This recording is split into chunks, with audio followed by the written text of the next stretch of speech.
This is Distant Replay, the podcast that goes back in time to relive all the greatest events that we witnessed in sports.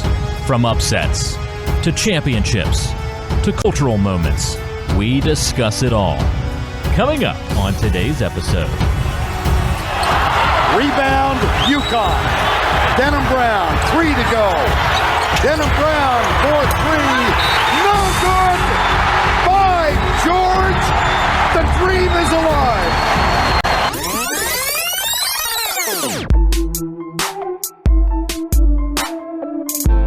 We're taking you back to March 26, 2006, inside Washington, D.C. It is the Verizon Center, home of Georgetown, and it featured George Mason and UConn in one of the classic NCAA tournament games of all time, one of the great NCAA tournament runs of all time with George Mason. And we're taking you back 14 years to talk about that game today on Distant Replay. Mike, you know, we got college basketball starting back up here next week when we record this show. So we said, let's get a college basketball game back in the mix. And when you threw out the list, this game really just kind of stood out to me because just how much it meant in the tournament at the time. This game, you know, to me, the whole tournament was great, and it built up to this game.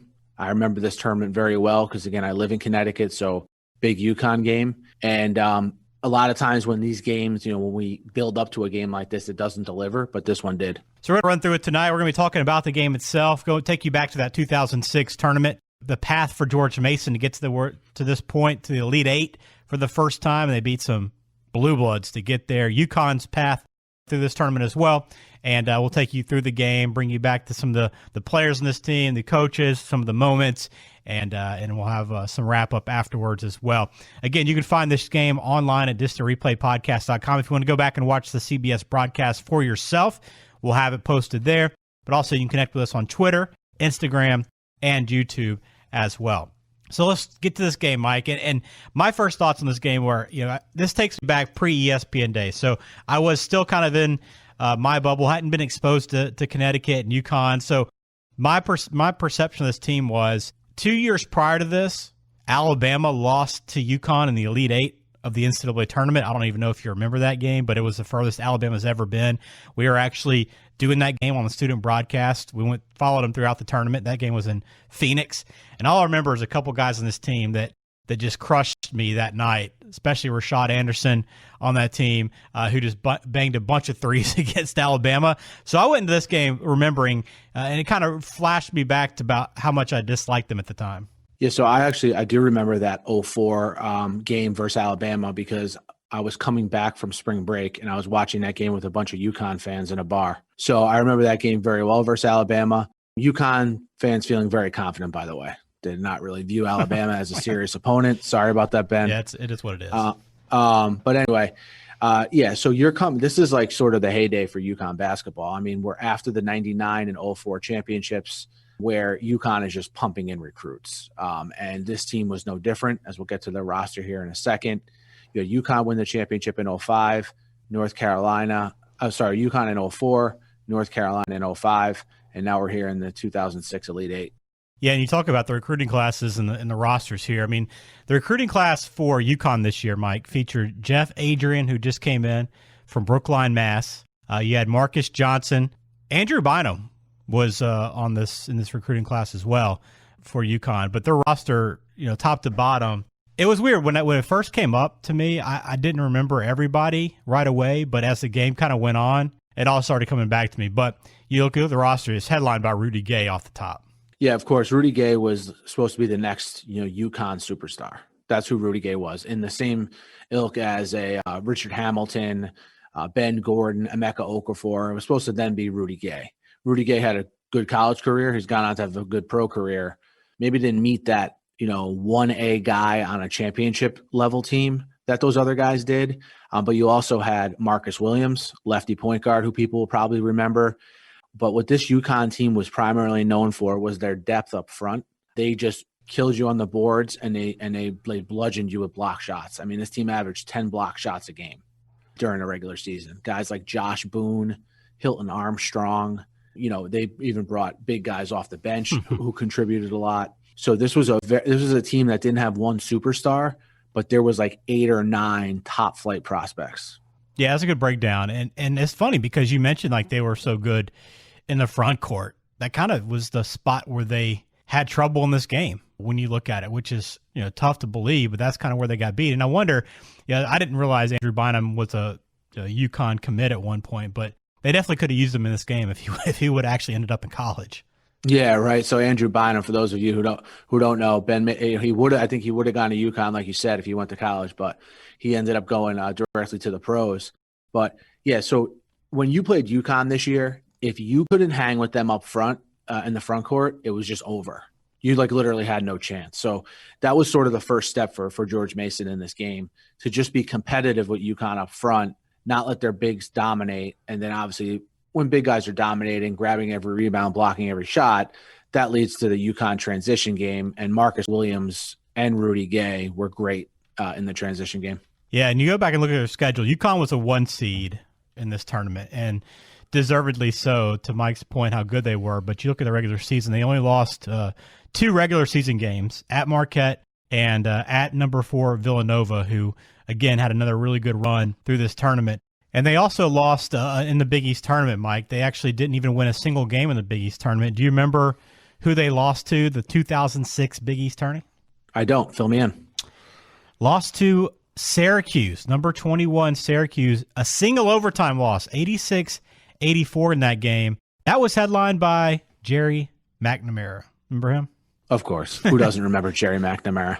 I mean, again, the Big East tournament is great because, I know they say all bets are off in the Big East tournament. It's kind of cliche, but you get one of those upsets where a guy like Jerry McNamara has a great game and beats a UConn team. At that point, UConn must have been 30-2 or 30-3 or something of that nature. Yeah, 27-2. Yeah. Yeah. So Big East tournament is great. I miss those days.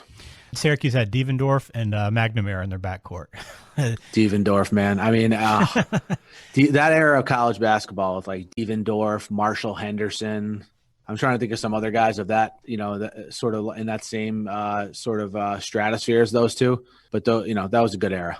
Yeah, I don't want to go down the path of talking Big East tournament because it's so awesome. You could do it for a while. We need to put on our list of episodes, Mike, to just go back and do some of the top Big East tournament moments of all time for an episode, because that was an incredible one. It was the best conference tournament in the country, and if you got a chance to experience it, you would agree. Down in Madison Square Garden, it was awesome. Every single game, every single year was incredible. But a quick one other point on UConn before we move to George Mason.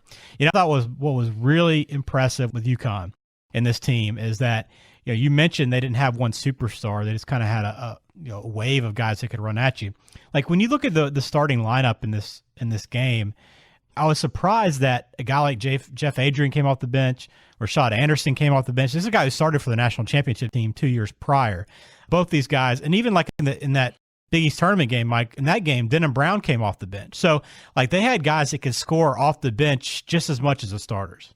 Yeah, Rashad Anderson, I mean, they mention it a lot in this game, but Rashad Anderson at this point is like the college sharpshooter. That's what he is. That's what he's been for the last 2 or 3 seasons for UConn. You mentioned Jeff Adrian, who was a freshman in this game and who I think played better in this game and played a bigger role for UConn than I remember before going back and watching it. Yeah. And the depth of this roster was really something. George Mason, the Patriots, what an incredible run through the tournament. And you kind of hit on it a little bit there, but George Mason came in as an 11th seed. And they talk about this in the broadcast a little bit, but you have to go back to that time.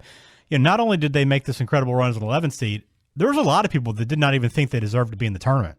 Yeah, with these play-in games now, and with more teams getting in, I think it's kind of not eliminated the bubble talk completely, but it's taken a little bit away from it. Mm-hmm. You remember not that long ago where there'd be that controversial at-large team that would get in as 11 or 12 seed, right? Well, that's what George Mason was this season. They didn't win their conference tournament. They got in as an at-large, and throughout this tournament, I mean, basically just on a mission to prove people wrong who didn't think they should be there in the first place. Yeah, I mean, now, Mike, if you're not one of the teams that are in the playing game, I mean, you don't really have an argument, right? I mean, if you're beyond that bubble, then just forget about it. If you can't get into that point, forget about it. But yeah, this team this year, I mean, they had a really good season. They didn't play a ton of big name teams out of conference. They played Wake Forest and Creighton early on, lost those games, lost to Mississippi State. So, like, you look down their schedule, and I think they actually got ranked during the season, late in the season, got into the top 25, just cracked the top 25. But otherwise, the team wasn't, their resume wasn't super impressive. But they gelled at the right time, obviously, and that's what a lot of these teams do. They're playing their best basketball in this tournament, and they beat Michigan State, as Mike mentioned. They were in the Final Four, I think a couple of years prior. They'd won, 2000 national championship. They won that first round game by 10. Then they had North Carolina, UNC, who was also a recent national champion as well. 5-point win there. Then they had Wichita State, who, Wichita State, that brand is a lot stronger than it was, but this is kind of the beginning of that Wichita State kind of era, I guess, when they seem to be in the tournament almost every year. And then they faced off against UConn. So that run, the run through the tournament is just super impressive. Yeah, and that's something that it's hard to encapsulate, like, now how impressive the run was. But you have to remember, Michigan State, North Carolina, and UConn during this era were three of probably, I don't think I'm overstating it, probably three of the top 5 programs in the country. All of these teams had won. What did Michigan State won a championship with Mateen Cleaves and that bunch? North Carolina was the defending champion, as we mentioned before, and UConn won it in 2004. So that's what made this run even more special, was they're beating blue bloods at a time where those blue bloods were really churning out not only NBA talent, but, producing on the court. Yeah, Michigan State was like almost a perennial Final Four team, right? I think it's kind of the beginning of, like, they'd always be able to say, hey, if you go to Michigan State, if you stay 4 years, you're going to make the Final Four. Like, the last X amount of classes can say that. So, yeah, they're top of the game. Obviously, UNC is always right there. And then UConn, as you mentioned, UConn won in 99-04.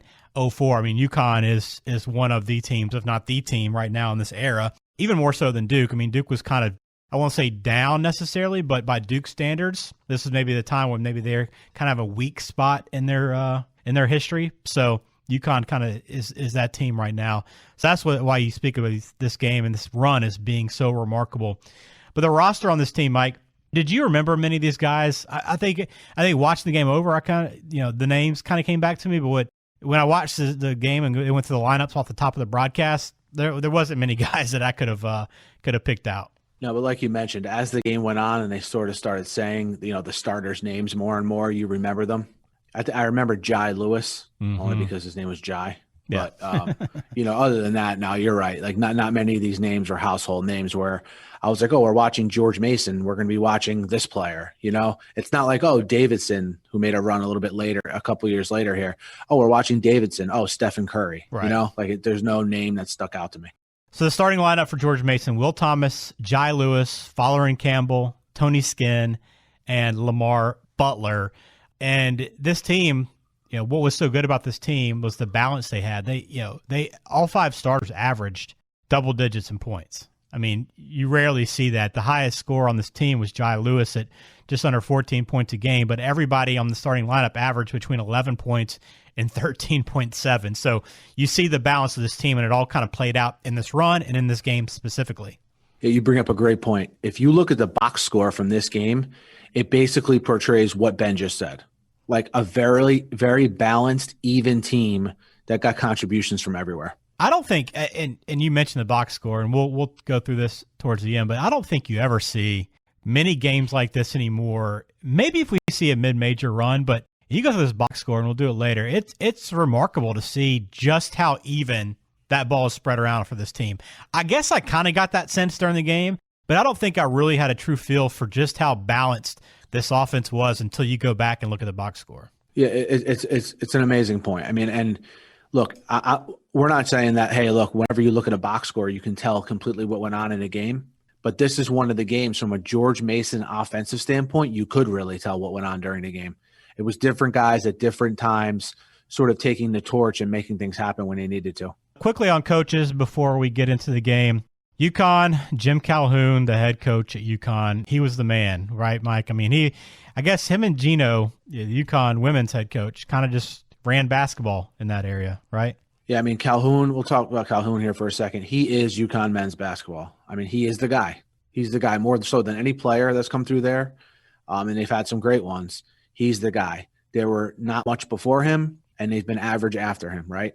But during the time where he was there, he made them into a national power. I mean, you've been to UConn. I've been to UConn.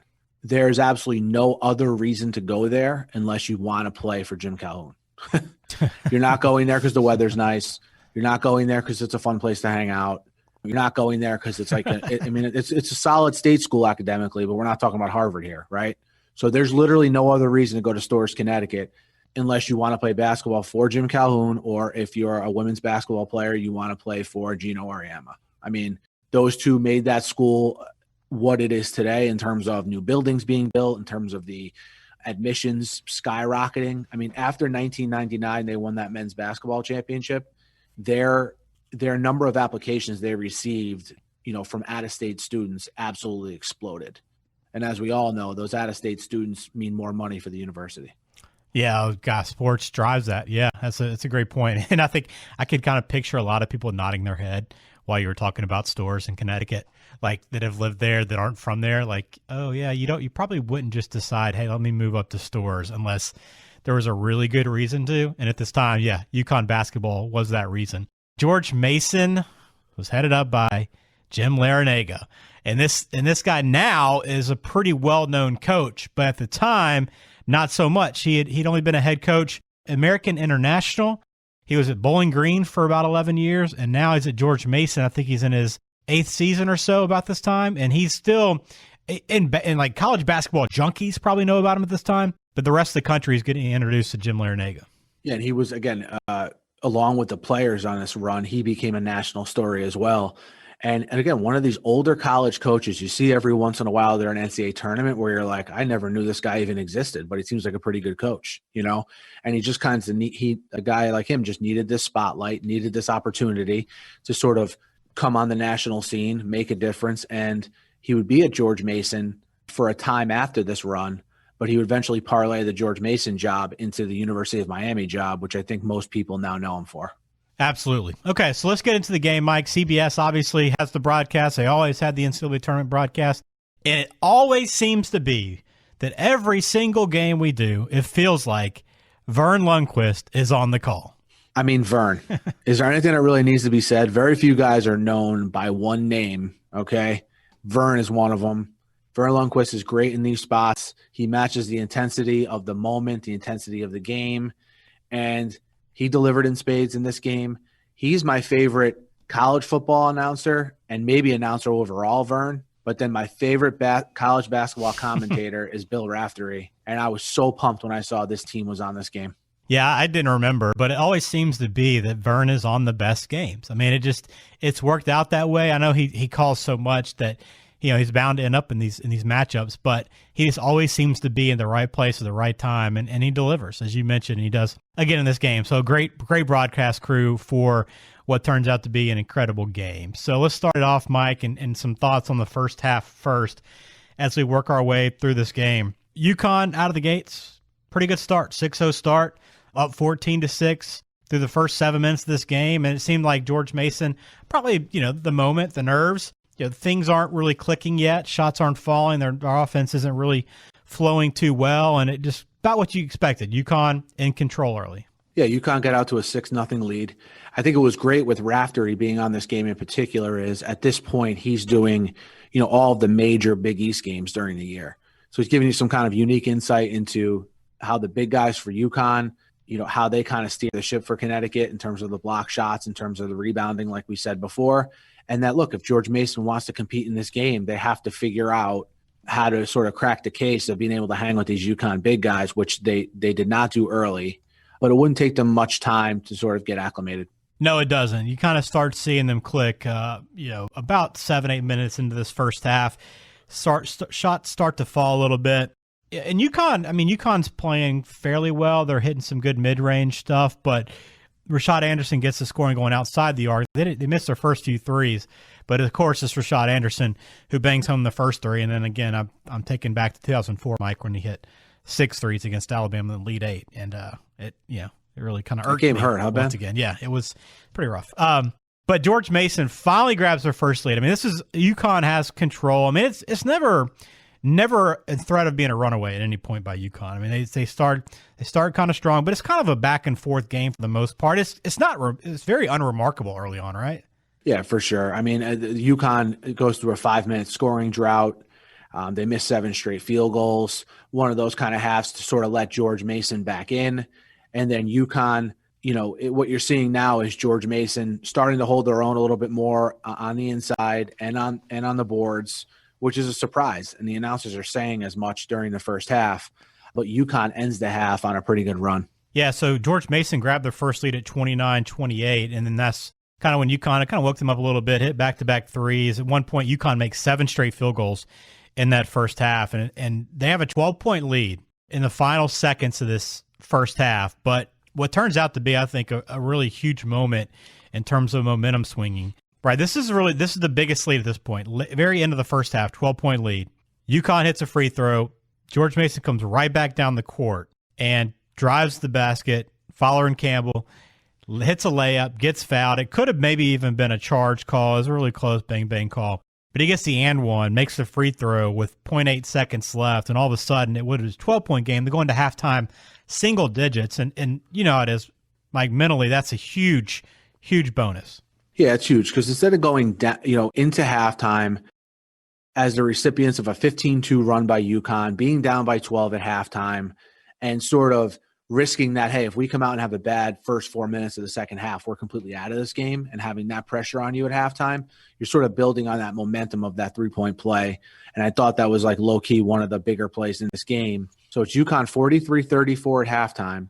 I mentioned before how UConn has averaged close to 10 blocks a game in the regular season, and at this point, they only have 1 block at halftime, just to give you an idea of how well George Mason is competing on the floor when people thought this was going to be their biggest sort of thing to overcome to be able to give UConn a game. And you say that too. What's crazy is you look at the lineup for George Mason. Their tallest guy is 6'7", and the entire lineup. I mean, Jai Lewis is 6'7", and he's doing work on the inside against this lineup.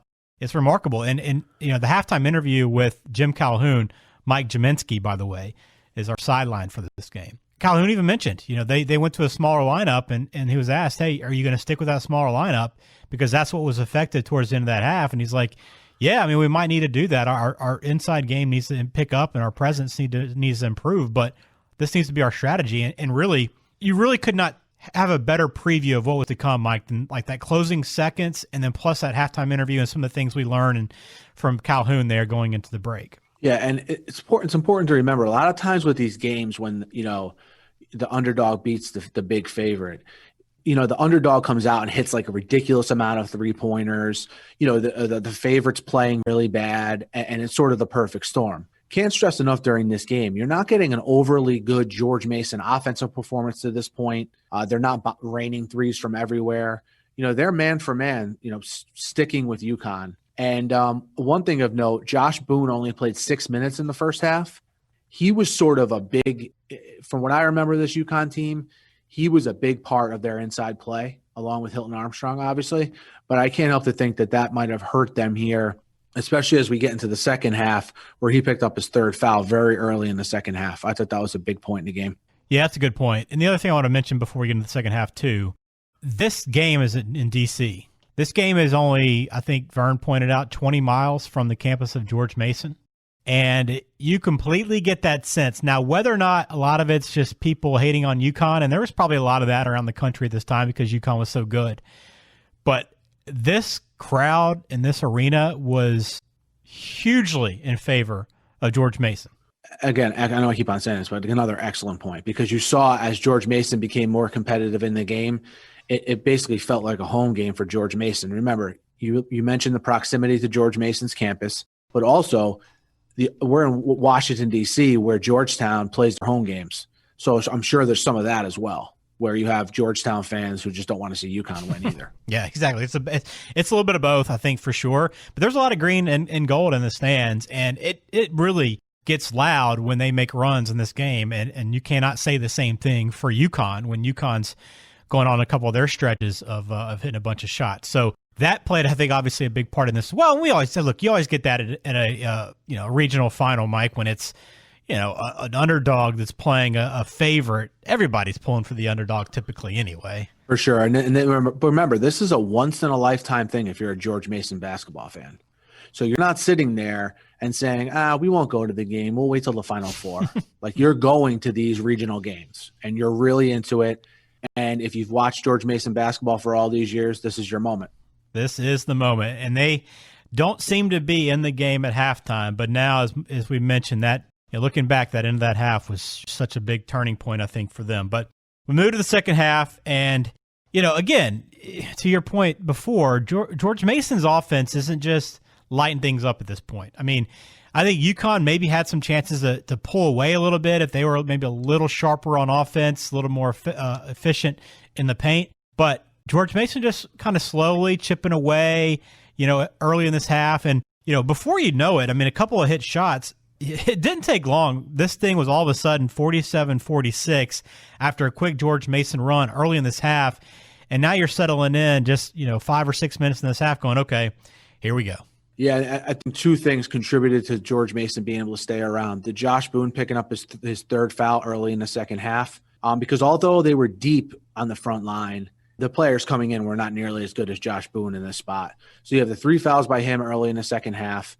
You have UConn starting off 3 for 11 from the field in the second half. And now, like you said, before you know it, George Mason actually takes a lead 52-51 with 11 minutes left. And they've completely erased and then some that 9-point lead by UConn that they had at halftime. And the crowd now is like whipping up into a frenzy. I just could not get over how many shots UConn missed in the paint. And I think if you go back and watch this game alone, without kind of knowing exactly where we are with this UConn program, as you explained, and just kind of really having a good feel for this UConn team, you wouldn't think they were that dominant in the paint. I mean, this is a performance, again, against a bunch of guys that were 6'7" and shorter, where they just had trouble finishing anything around the basket.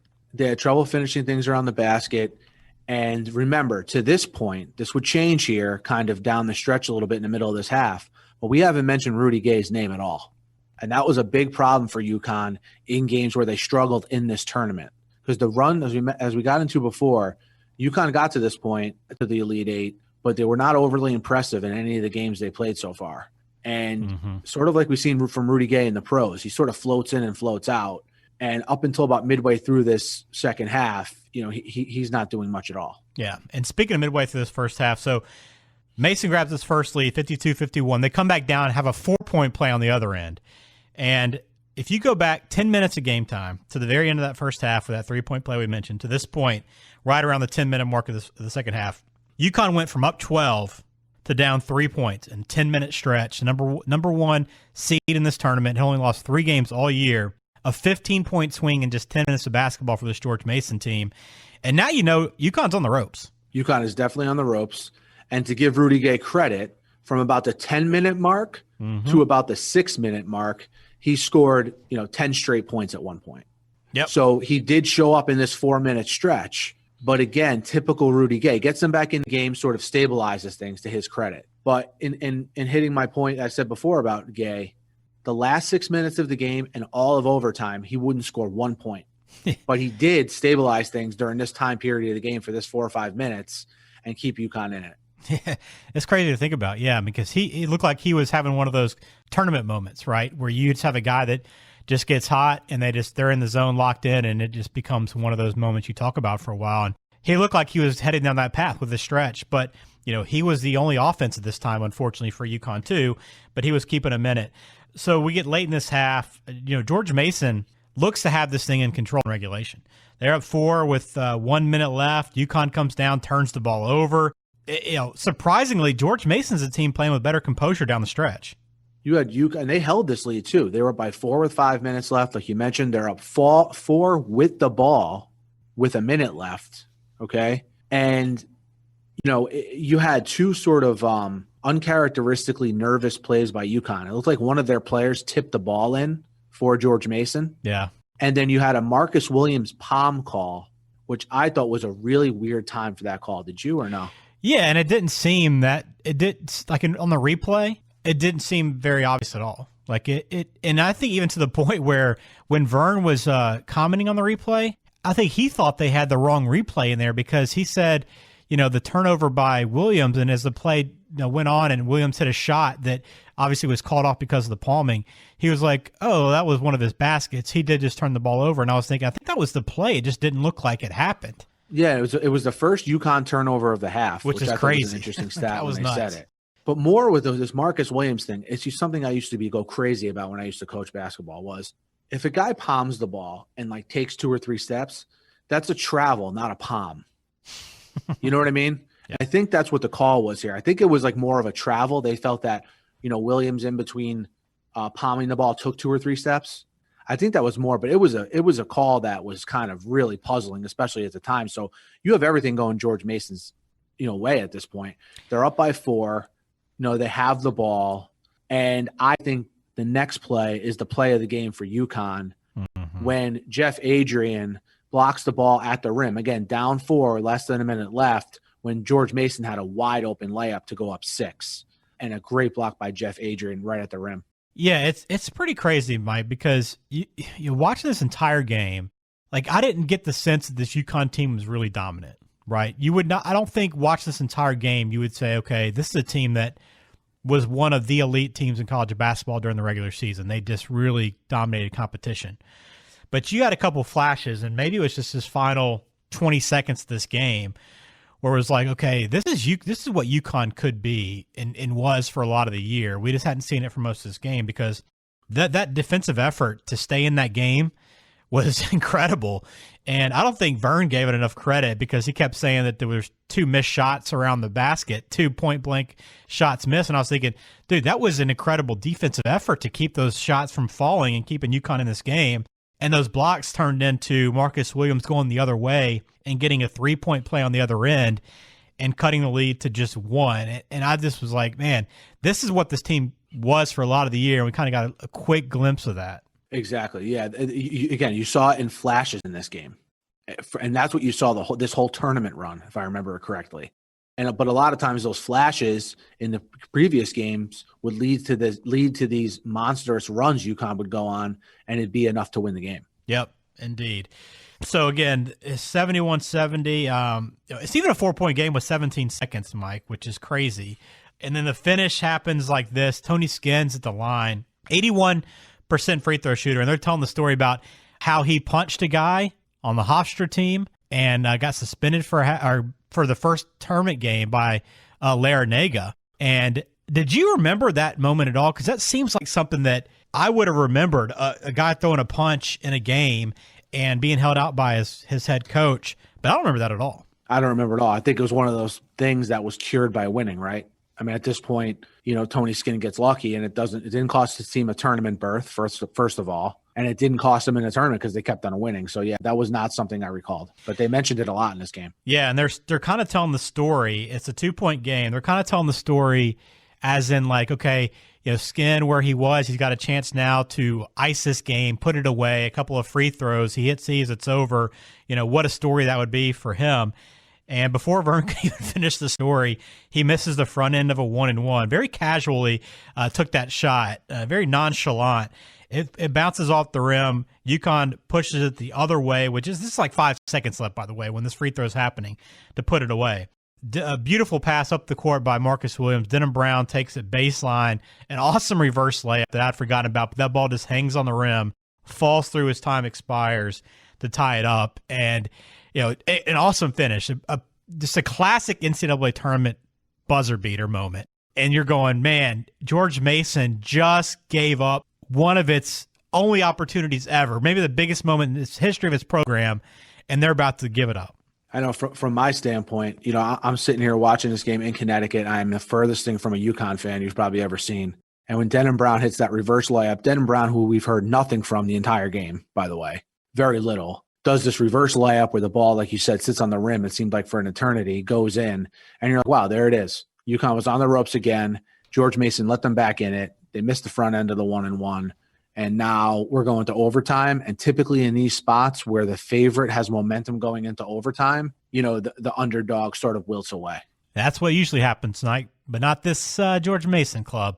They look good in overtime, hit a couple of shots. They just kept hitting baskets, and that was the biggest thing. They didn't back down. They weren't, the momentum wasn't thrown off. But the other side of that is UConn hit one field goal in overtime. I think maybe two. I think they possibly hit. But it was like one until the final seconds. But they hit a bunch of free throws, which kept them in it. But this was the opposite of what you would expect in an overtime. It was all George Mason. Yeah, I didn't have a ton of notes on this overtime because, like you said, it came down to George Mason hitting shots, UConn not hitting shots. George Mason was 5 for 6 in the overtime and led by 4 with a minute left. Okay, Rudy Gay and Rashad Anderson are nowhere to be found down the stretch and in overtime, like we mentioned before. Mm-hmm. George Mason, I thought this was a great stat. George Mason played with the same lineup from 10:36 left in the second half for the rest of the game. So you have guys. I mean, you have these guys making these shots, going through the emotion of what just happened at the end of regulation, and playing all these minutes and not going away.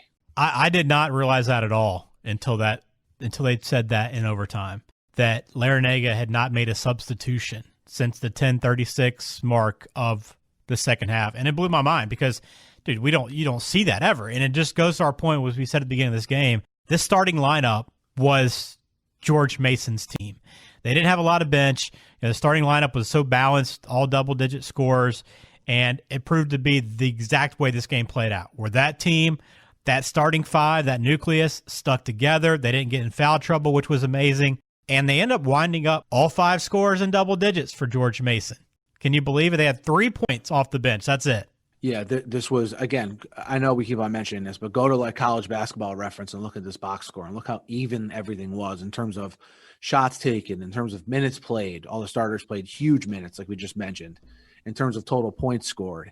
And with all this said, UConn had a very good chance at the end to win the game. Mm-hmm. That was a good look Denham Brown got for the last 3-pointer that would have won the game. And it looked good when it left his hand, but hit off the rim. And look, this is one of those classic March Madness upsets. There's no other way to put it, where you have a team that you think, wow, UConn got lucky. They're not playing that well in the tournament. They're in the Elite Eight. They're going to get this 11 seed. They're going to roll the 11 seed and go right to the Final Four. Mm-hmm. Yeah, and you're right. And that finish was still surprising that Denham Brown didn't make that shot. It was a great look, and it looked on target. Just went a little bit long. And George Mason, you mentioned the shots. I didn't realize this again until going to the box score, but the starting 5, okay, here's how it looked from the field. 8 for 12, 6 for 12, 5 for 10, 4 for 11, 6 for 11. All 5 guys had between 10 and 12 shots. Yeah, this is happening during the natural, sequence of the game too. Yeah, it's this remarkable. Is moving the ball around, and just sharing the ball, and whoever has the best shot is taking it. That's the way they did things throughout the whole. While you have that up, how many 3-pointers did they hit in the game? Not an exorbitant amount, I don't think.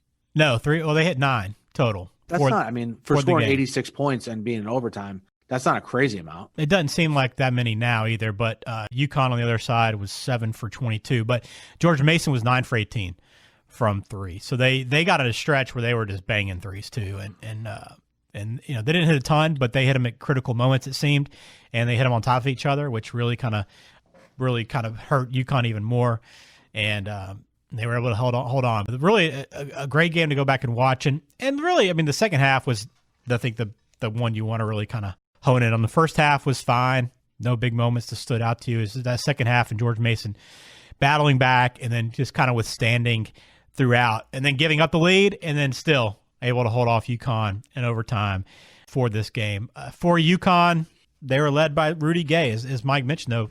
Half his points came over like a 6-minute stretch. He finished with 20, but that was it. Jeff Adrian, as you said, a great game. He was 7 for 8 from the field, finished with 17 points off the bench, 7 rebounds. You can kind of tell, okay, this freshman is something special for UConn if you didn't know that already. And Marcus Williams had 13. Denham Brown had 11. So those are your top scores for UConn. Yeah, and a big source of frustration for UConn fans I could remember after this game was because this is a UConn fan base at the time who thinks they're entitled to just win everything always, right? So that's what we're kind of dealing with. They're getting into late 90s, early 2000s Yankee fan territory at this point. And a big source of frustration for them, all kidding aside, was, we got these 2 big shots to take at the end of regulation, the end of overtime, and it's Denham Brown taking them. Now, he did deliver at the end of regulation, but where are Rudy Gay and where are Rashad Anderson? That was a big deal at the time. That's a good point. Good point. All right, post-game, outdated stuff first. I didn't have a ton on Outdated. This game, 2006, is kind of early. It's very early HD TV. They actually had an HD TV sponsor in this game. It was Harris. The one thing I did notice, and maybe this was actually more pointed out by my wife, and then I kind of clicked in, but this is back when the NCAA tournament still used like the original floor of the court, the arena they were playing on. So like Georgetown's court, yeah, Georgetown on the baselines. I love that look better than the new, like, hey, let's just have one court for every game we play. Yeah, it had character. Yep. It had character. Common theme between sports now and sports even just back as little as, 14, 15 years ago, is as sports go on, it gets more corporate and it gets more buttoned up and it gets less creative. And this is just another example of it. Yep. What did you have Outdated? The Singular was the halftime sponsor, Singular Wireless. And I had Singular Wireless back in the day. So did you? Oh, yeah. Oh, that turned into AT&T, right? It did. Okay. Yep. Since this game, as we mentioned, Jim Calhoun no longer at UConn. He's since finished his coaching career, but did end up coming back to St. Joseph's in Connecticut, Mike. What do we know about Calhoun now? Is he? I don't even know where St. Joseph is. I believe St. Joseph's is in West Hartford, if I'm not mistaken. Is it? Okay. I believe it is, yeah. And West Hartford, Connecticut, for those who don't know. Look, Calhoun is, from a basketball standpoint, is everything around here. He, Hall of Fame coach, no doubt. Obviously, I think he's probably already in the Hall of Fame. And I think gets sort of left off the list of the best coaches in college basketball history when you consider the program he took over, the fact that he did win 3 national championships, and they won a 4th with his team right after he left. And look, just a legend. Jim Larranaga, as we said, is now at Miami, having success there and doing a pretty good job with their program. Players in this game. Now, nobody from George Mason ended up in the NBA from this team. There was a couple notes on these players. I don't know how much you went into to research these. Probably my favorite was Jai Lewis. Do you know anything about Jai Lewis's path since George Mason? Not at all. Okay. Did you know that he actually signed as an undrafted free agent with the New York Giants? I didn't, but I did read that Ed Nelson was trying to become, who was a backup big guy for UConn, that he was trying to become a NFL tight end.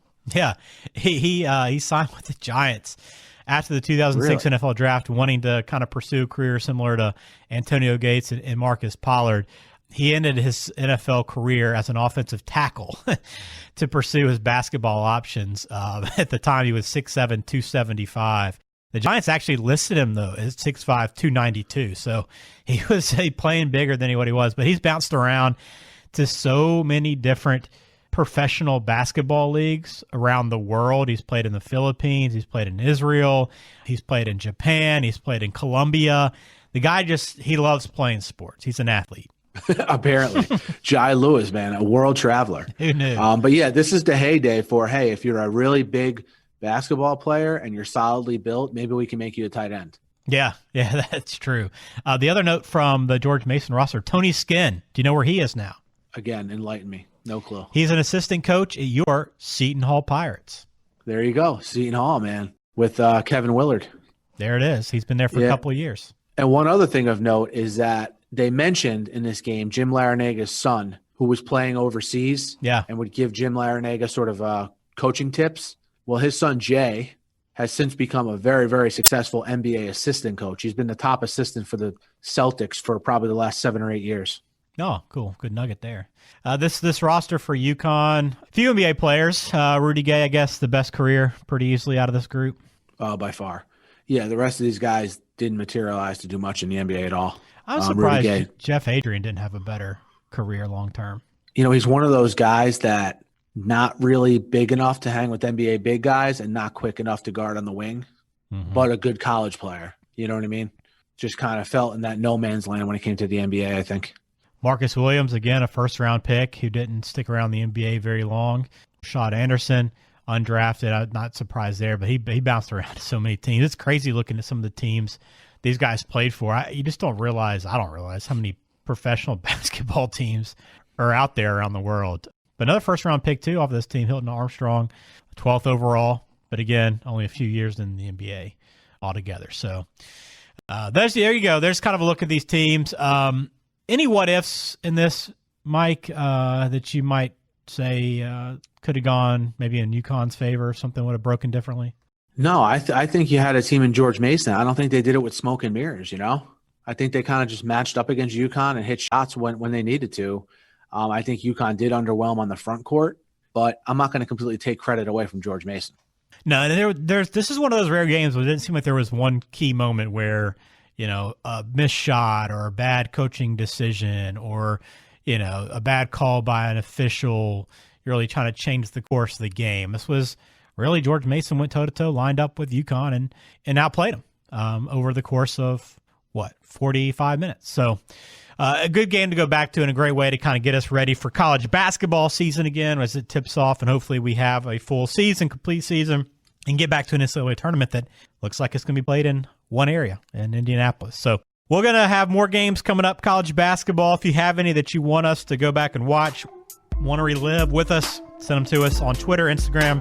Leave a comment on YouTube as well. We put all of our games there. But if you want to go back and watch this game from 2006, an Elite Eight matchup between 11 seed George Mason and number 1 seed UConn, it'll be on our website, distantreplaypodcast.com. Mike, let's close it out. Enjoyed it. Same here, Benny. Until next time.